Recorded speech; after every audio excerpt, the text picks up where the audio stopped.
much for being here today. My name is Dr. Akiva Weber-Pearson, and I am proud to stand along with my colleagues from the California Legislative Black Caucus. I'm a state senator for District 39, representing parts of San Diego County. As the chair of the California Legislative Black Caucus, with my colleagues, we are very proud to present our legislative package for this year. This package is a continuation of our multi-year effort to address the deep generational harms inflicted upon Black Californians as outlined in the Reparations Task Force issued in June of 2023. For centuries, systemic discrimination has created barriers of opportunity for economic security, housing, education, healthcare, and so much more. These disparities were not accidents of history. They were the direct result of laws and policies that excluded, disenfranchised, and oppressed Black Californians. The 1,100-page Reparations Task Report made it clear. The effects of these injustices are still felt today, and action is long overdue. We also cannot and should not ignore what is happening now at a national level. As individuals are implementing policies in Project 2025 to actively dismantle the hard-fought and rightful gains for Black Americans, we in the California Legislative Black Caucus stand ready with our legislative package and advocacy to build the road of repair for Black Californians in 2025. California has the responsibility and the obligation to do what is right. Our moral compass aligns with the true meaning of the words, behind the words, one nation, indivisible, with liberty and justice for all. This package is more than just the acknowledgement of past wrongs. It's ensuring a more just and equitable future for everyone. We are committed to working with our colleagues in the legislature, Governor Newsom, and the people of California to move these policies forward. We will engage in thoughtful conversations, push for bold solutions, and ensure California leads the way in addressing historic wrongs with meaningful action. This work will not be easy, and this change of magnitude does not happen overnight. But as we have stated before, the California Legislative Black Caucus is committed to seeing this through. To my colleagues today, thank you for your commitment to the cause. To our staff, especially the CLBC consultant and my chief of staff, thank you for all of the hard work that you have done to assist in making the lives of Black Californians better. And to those who have been on the forefront, we do see you, we hear you, and we thank you for your dedication to the fight. I would now like to introduce Assemblymember Dr. Cora Jackson, who will speak on how we arrived here at our current legislative process, bill package, and the next process. Thank you. Thank you very much, Madam Chair. The Black Caucus has decided to really hyper-focus on 4 key categories that we believe will create long and lasting change for those of today and those of tomorrow.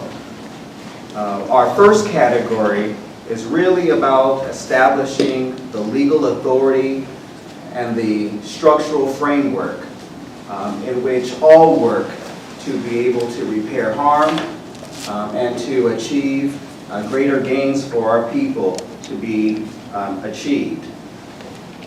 This means that we will be introducing various pieces of legislation that will clearly create structural policies necessary to dismantle barriers for future generations and to empower governmental entities to support our ongoing work to create a solid foundation for the future. Our second category that we will be embarking on this year will be focusing on testing lineage and reinstating descendants as protected classes. We want to make sure that we have a strong legal framework to address the long-lasting past and current harms that is affecting people who are descendants of slaves, as well as making sure that we continue to chip away at the various restrictions that are keeping us from continuing to address issues in all areas of our society. Our third category is ensuring that we secure funding to fund the ongoing work, the ongoing institutions, and the ongoing necessities to make sure that we have the funding to make sure we're providing support to our people, but also that we have the institutions that will continue this work well into the future. And then lastly, we want to make sure that we continue to address the racially motivated takings of land. There are countless acres, countless properties throughout this state that was taken simply because it belonged to black people. And it is our priority this year to continue to create the structures and the policies necessary for people to first know whether your land was taken from your ancestors and how you can lay claim to return that land, get that land returned back, similar to what we saw at Fort Bruce's Beach. So those are the four categories in which we are going to be, that we are crafting our legislative package for this year, and we look forward to working with our colleagues to get this done. Thank you very much. And next what we will do is we will be introducing those who are authors of these pieces of legislation, and first off is Dr. Sharp Collins. Good morning. My name is Assembly Member Dr. Michelle Sharp Collins. I represent the 79th District here in San Diego. I have introduced two bills in the Road to Repair 2025 package. The first, AB 766, requires all state departments and agencies to perform a racial equity analysis prior to the release of any new regulations or budgetary items. This falls on the heels of Governor's executive order back in 2022, which directs departments to undertake a broader equity analysis. AB 766 also requires that the analysis be performed by the existing Diversity, Equity, Inclusion, and Access Coordinator at the department or a person with similar qualification if such a role doesn't exist. In this way, the bill enshrines DEIA programs. Programs that not only address racial diversity, but also make sure seniors and individuals with disabilities are able to move safely through public spaces and programs that make sure victims of wildfires receive emergency notices and evacuation instructions in their respective language, just to name some of the breadth of these different programs. The second bill that I've introduced is AB 785.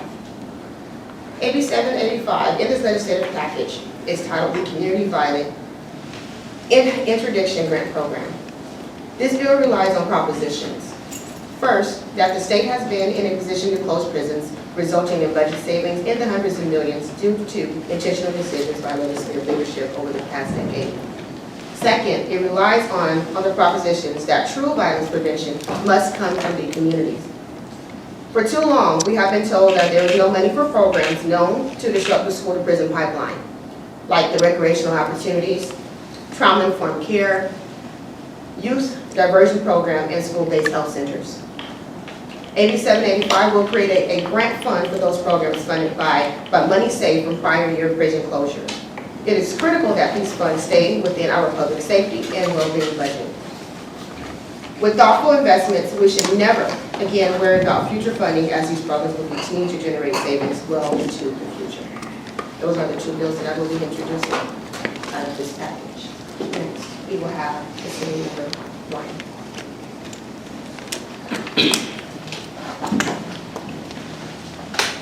Good morning. Happy Black History Month. Shortest month of the year, but the most powerful, if you ask us. The road to repair a legislative package is bigger than 1 year. For folks who don't understand, the California Legislative Black Caucus is the oldest ethnic caucus in the country, the first diversity caucus of its kind anywhere.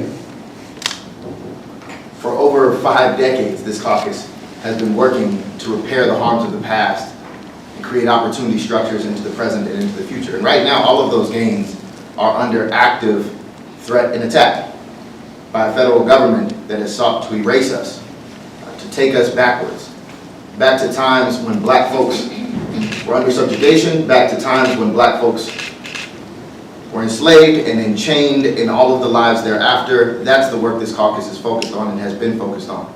One of those key initiatives has been around dismantling diversity, equity, and inclusion efforts and targeting our institutions of higher learning, forgetting that for decades our institutions of higher learning prevented black folks from attending. That's why we've introduced AB 7. AB 7 would allow California universities, all California universities, allow them to consider preferential admissions treatment for descendants of a chattelly enslaved person in this country. That's an important distinction and decision that should be made. We talk about legacies all of the time, and legacies of privilege have been rewarded in our university structures since the onset. If you are the relative of a donor, a major donor, if you are the relative of somebody who has previously been admitted to one of these universities, you often have an admissions advantage. We haven't even been shy about it. In fact, in California, we didn't end legacy admissions in private universities until just last year. But we never talk about legacies of harm. The legacy of slavery, the legacy of exclusion. That's what AB 7 seeks to do. That's why we introduced it at the very first day of the session this year, and we're looking forward to pushing it through the legislative process. And with that, I'll pass it to Ms. Small-Cuevas. Good morning, everyone. I am honored to stand here with my colleagues announcing our next phase in this great journey to continue to build on the repair and restoration for all Californians. I'm introducing my bill this year, SB 464, which will further the goals outlined in the Reparations Task Force report to enhance pay equity data in the state to ensure that we are closely tracking economic progress for our vulnerable communities. SB 464 is not new, but it does expand upon the ways in which we collect payee data, that we understand the requirements of establishing greater transparency and accountability in ensuring that we have a diverse California. While the state has done significant work and made some investments in creating greater upward mobility, we don't know if we're reaching our goal unless we can measure it. And if we can't track it, we can't measure. And this bill is about ensuring that we have adequate tracking and reporting mechanisms to guide policy making and to enhance our programs. This data has already illuminated some significant gaps. Gaps in our representation for Californians in managerial positions and certainly in the C-suite level. According to our 2022 data, while white Californians make up 62% of positions at the executive or senior level, Black Californians hold only 4%. Now more than ever, as we see the attack from our national leadership, we know how threatened the progress of people of color are, and particularly Black Californians. We have to ensure that this state holds the line in the crucial work of tracking and closely evaluating the progress of Californians in the workplace, which means in our economy. I would like to now introduce my great colleague in the Senate, Laura Richardson, Senator of the 35th District. Good morning, everyone. Where I'm from, we say good morning. Good morning. Good morning. All right.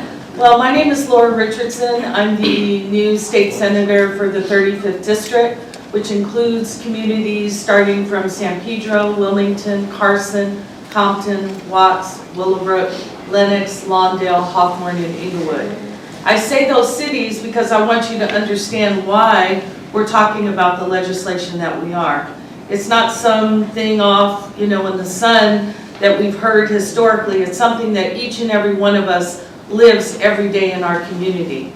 Now, some of you might be saying, well, why is the Black Caucus doing this? I'm going to give you 2 quotes. One from Frederick Douglass: power concedes nothing. Change concedes nothing.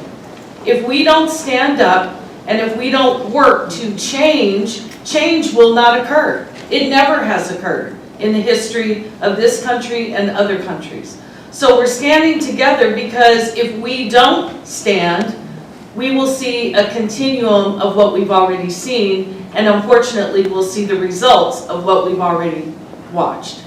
A second quote. Some of you might say, why now with everything going on? Martin Luther King said, and many of us just recently celebrated his birthday, it is always the right time to do the right thing. This isn't about whether it's this year, next year, it's now. Because now is the time that we need to do the right thing to fix the atrocities that we see right here in the country that we all love, that we call America. So my charge as a member of this caucus is to bring forward the bill SB 510, and it's about the California K-12 Disparities Education Act. Research shows that California is one of the top 10 most segregated states for Black students. Let me repeat that. Top 10 most segregated states for Black students according to the 2022 data, with approximately 64% of Black students attending hyper-segregated schools. Now, if you have any questions about that, I welcome you to come to any school district in my area and any of my colleagues, and you'll see what we're talking about segregated communities, even in schools today in 2025. The K-12 system has historically failed to accurately teach about slavery, racism, African American contributions, and history textbooks often minimize or justify slavery and reinforcing white supremacy. Now, Black history is more than a couple pages. It's more than a chapter. It's about the history of people who came, many not voluntarily, and that force that was used against them was used not only in them coming here to America, but in their work and in their families, and even today in what we try to do. Now let me give you a brief example of why K-12 education is so important. When I attended schools, I attended Catholic private schools. And when I went to UCLA as a freshman and I had to take the entry-level English class, we all had to take Taming of the Shrew. It was one of the books we had to read and write a report on. All of the other students in the class had already read Taming of the Shrew, so they had a report that they could already submit. I had never even read Taming of the Shrew. So when we talk about education, access to education, information in education, it makes a difference, because then it makes a difference of what you go on to do and the grades that you go on to get.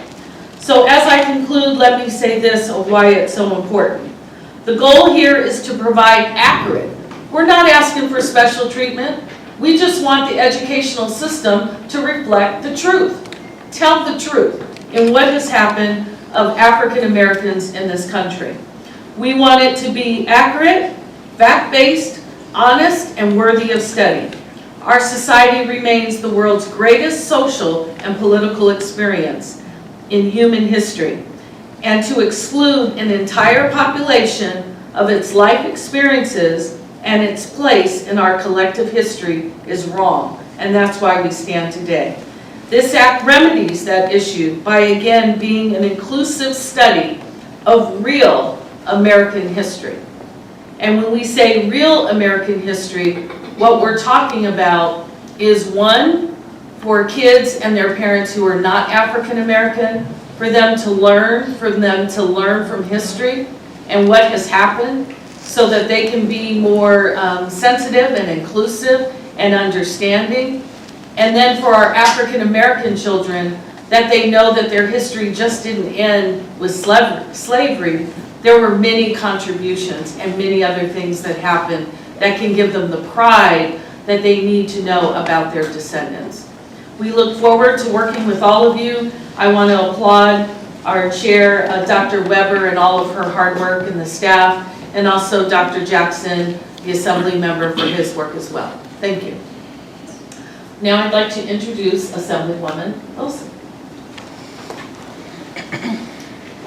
Greetings. It is my distinct pleasure to be able to stand here along with my colleagues as we continue this journey on the road to repair. And as we continue that journey, we are challenging not only members of the legislature, but all of California to operate in a repair mindset.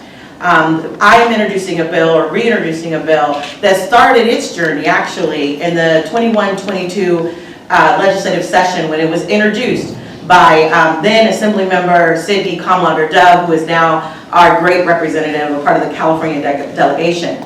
I had the opportunity to introduce this bill last year in the last legislative session, in the 23-24 legislative session. We were able to get this to the ballot box, and now I'm introducing it again because we know that the road may be long, it may be challenging, it may be disheartening at times, but at the end we will get to where we are supposed to go. So we have introduced through my office ACA 6, and we're picking up where we left off last year, determined to bring about a change that nearly 47% of our voters already support. This isn't just a continuation, but it is a renewal of our commitment to justice and equity. Last year, the voices of 6.8 million Californians echoed through the ballot box, a clear call for the removal of involuntary servitude from our state constitution. Now, while we didn't cross the threshold then, today marks a new beginning. We are more prepared, more informed, and more driven to ensure the vital amendment passes.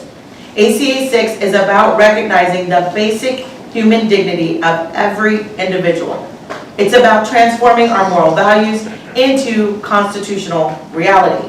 And as we move forward, I look forward to engaging with each one of you, our community leaders, our advocates, and every Californian, because together we can bring this crucial issue back to the voters with a clearer communication and stronger advocacy than ever before. I appreciate everyone's continued support, and we're going to make sure that come next election, justice prevails. Thank you. Now I'd like to introduce, and I don't see her, so I'd like to introduce my colleague, Assemblymember Ransom. Good morning. Thank you all for being here at this very critical, important time in our history in California as we approach the road to repair in our bill package and look at systemic injustice and undoing systemic injustice. I am introducing Assembly Bill 935 as a simple yet essential step to ensure civil rights concerns are properly addressed. For those who would question why now and say that we no longer have laws on the books that harm Black people, I would ask that you look at the perpetuation and the effects of those previous laws. Those laws that ensured or that blocked folks from purchasing property, blocked our people from being educated, and inflicted many harms in our communities. While those laws may not be there, the effects of those laws remain. And when we look at our data in places that collect the data, we can see those disparities and we can address those disparities. This bill will require that the Civil Rights Department and the Department of Education collect anonymous data when receiving complaints. The data would include race, gender, age, and other demographic data, a description of the complaint received, any action taken by the agency to respond to the complaint, and the disposition of the complaint. All too often, we hear that folks have reported things that are happening in our public places, and they fall on deaf ears. But when we see places that do collect the data, we can address the harms. For too long, systemic disparities have gone unattacked and unaddressed. Without data, we cannot measure the full scope of discrimination or craft effective policies to combat it. This bill brings transparency, exposing patterns of injustice, and empowering California to take meaningful action. As we've seen throughout history, whenever we do things to address issues that have taken place in the Black community, we've not only moved forward as a community for Black people, we've also moved forward for other people. Justice applies to all. So I look forward to working with our fellow members, not only in the Black Caucus, but in the legislature, to ensure that when historically marginalized communities raise civil rights concerns, those concerns are not only heard, but acted upon. I'd like to thank Dr. Weber, Dr. Jackson, those who came before me in the Black Caucus who started this work, for really bringing this forward, and for your support and collaboration. It's going to take all of us to work together and to address the issues and to stop this harm to our community. With that, it's my pleasure to introduce Assemblymember Sade El-Hawari.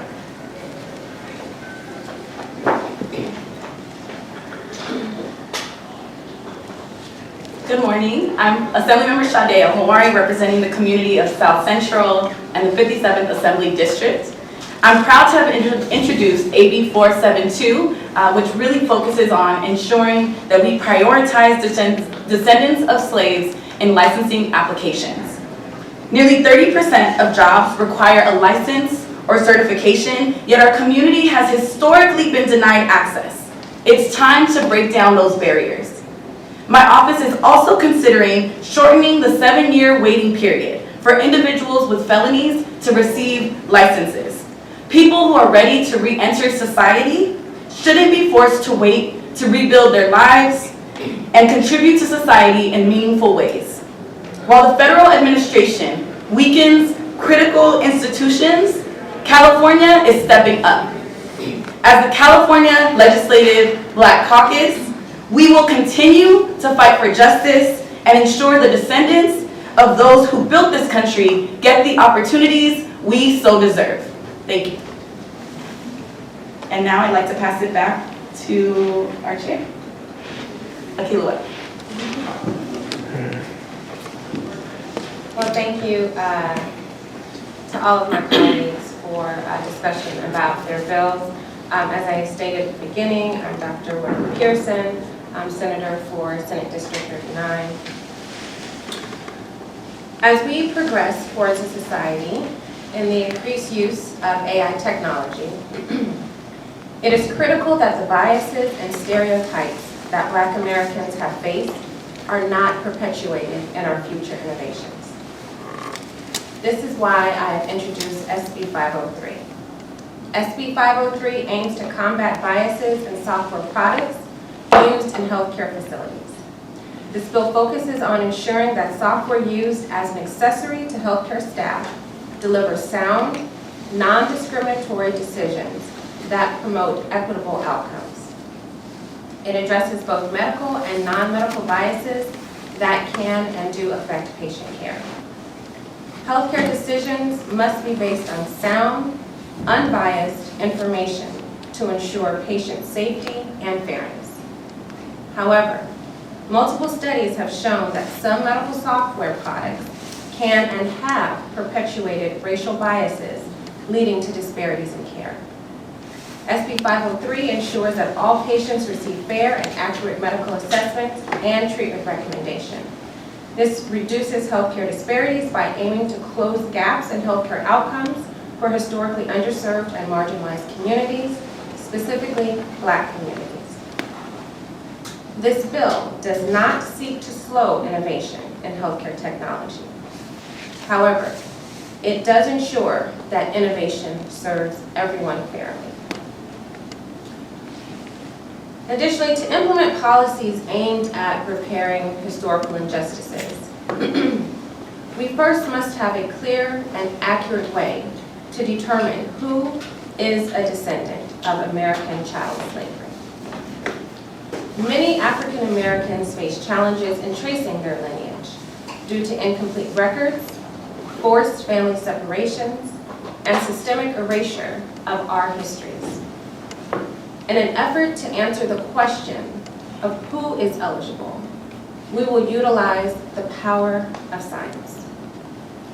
SB 437 will allow an institution within the CSU the ability to do research on different genealogical methodologies to determine how one can accurately establish their lineage.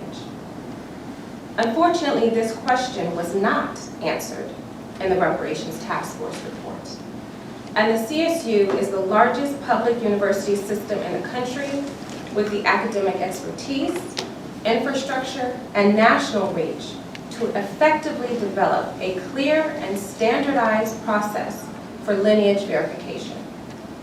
This will ensure that any future reparative policies can be implemented fairly and effectively. Embedding this within the CSU system ensures that it remains a public, research-driven initiative, free from private or commercial interest, with the requirements for annual reporting to the California Legislative Black Caucus. My final bill is SB 518, which focuses on the purpose of the task force, and more importantly, how we implement some of its biggest recommendations. SB 518 establishes the Bureau for Descendants of American Slavery. When fully implemented, it will provide an in-depth database of records of land and property once owned by Black Californians. It will provide families with documentation that may help reclaim lost assets or prove historical displacement. It will identify and record Black-owned properties that were seized, destroyed, or displaced due to state infrastructure projects like highway construction and urban renewal. And it will ensure Californians' understanding of the history of slave impact on Black communities and why reparative action is necessary. This bill will create a clear and transparent process for restitution and ensure that policies designed to repair generational harm are implemented fairly and effectively.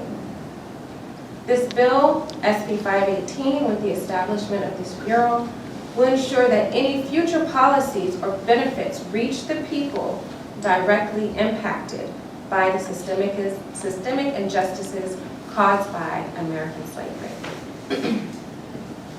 And so in closing, you have heard from most of our authors of our bill package this year. This legislative package today introduced marks the beginning of a very long and thoughtful process. Generations of historic and systemic harm cannot and will not be resolved overnight. We, the members of the California Legislative Black Caucus, maintain our commitment to transparency, integrity, and collaboration throughout this process. This legislative package is a chance to transform the promise of equality into a lived reality so that everyone can achieve the American dream. And before I go on, I want to just give an alert and an alarm for anyone who's watching. There have been multiple reports of scams promising expedited applications or early access to benefits. These claims are 100% false. There is no legitimate process for application or lineage verification at this time. As you have heard, we are just introducing these bills. There is no legitimate party service for expediting this process. So we urge the public to stay vigilant. Do not share your personal information. Do not pay for illegitimate services. And rely on official communications from trusted state sources. And you can always contact the California Legislative Black Caucus office if you have any questions or concerns.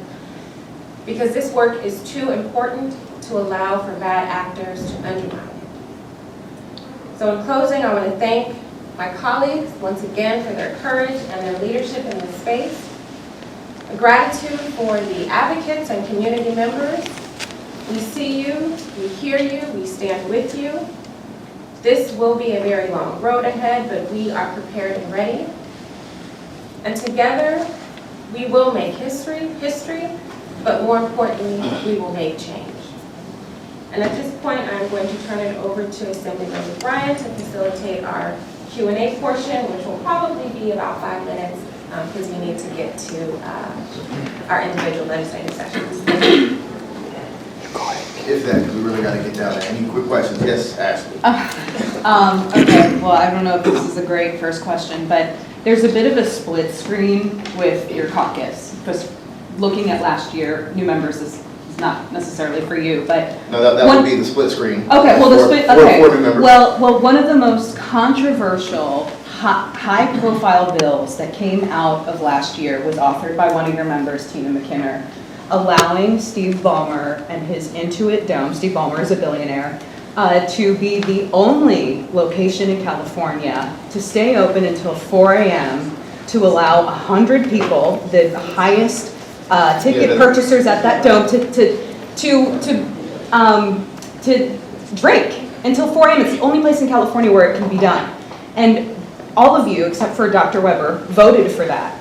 And so that passed. And then at the end of session, the reparations bills fell apart. All of these two different questions? These are it's a split screen, but the question is, like, how do you expect Black Californians, reparations advocates to trust you to shepherd these things through when these are constant bill reintroductions, but you're still supporting? Is this two questions? I'm asking you, how do you expect Californians to trust you to get reparations through? I mean, all of these things are reintroductions. So are we talking about 4 a.m. drinking at the Intuit Dome, or? I mean, both. Assuming McKenna is not here today. I know she's not, but I mean, you all also supported the bill, You're welcome to except for talk to Dr. her. Yeah. At any time about that. Yeah, but I mean, appreciate your coverage last year on that and many other issues. right, but reparations folks saw that pass and saw the governor sign it right after the reparations. Are there any questions about this package before we go to session? Wait just a minute, I'm sorry. We are entertaining questions about our reparations package this year. The bill that you're referring to was not a part of the California Legislative Black Caucus reparations package last year. That was an individual member's bill. We all have our own individual members' bills. We all have to not only represent Black Californians, but we also have to represent the communities in which we come from, our individual districts, whether it's Senate or Assembly. So are there any questions about this current package? I will take one. Yeah, SB 437, which would allow one of the 23 campuses to, conduct this research, which was, emerged out of the Department of Finance at the end of the last session. Was there a particular campus in mind that would conduct this research going forward out of the 23 campuses? Thank you so very much for that question about our current bill package. Ideally, we would like I stated before, an academic research center that has the ability, the expertise on campus, one of the ones that has actually proven that they can do this kind of research, that they have graduate institutions, and so we are in communications with a few of them. And it's not explicitly outlined in the bill, but we will be choosing the one that we think would best suit for this particular bill. And also, for a follow-up, would this be aligned with the rural? Could you explain that too? Yeah, thank you so much. So, in order to be able to provide any future recommendations in terms of specifically focusing on those who are descendants of American chattel slavery, the first thing you need to do is establish lineage. We can start that process. Now, as you stated, there was a budget allocation for that already. We just need to know how to do it. And so once that process has been established, then the Bureau hopefully will be established by that time to kind of pick it up and kind of move forward. But the research part that was outlined as well in the reparations task force that it needed to be done, will be done by the CSU. Okay, so the $6 million that goes to the research, what about the other $6 million was allocated? Is that going to the Bureau, or could you please explain that part? Yeah, we're still in communications about that one. Thanks. Senator, Thank you all so very much. I do strongly, highly recommend that if you all have any specific questions about any bills, feel free to reach out to any individual members. I have my hand up. Could I ask a quick question about the timelines on SB 437? Sorry, I got you.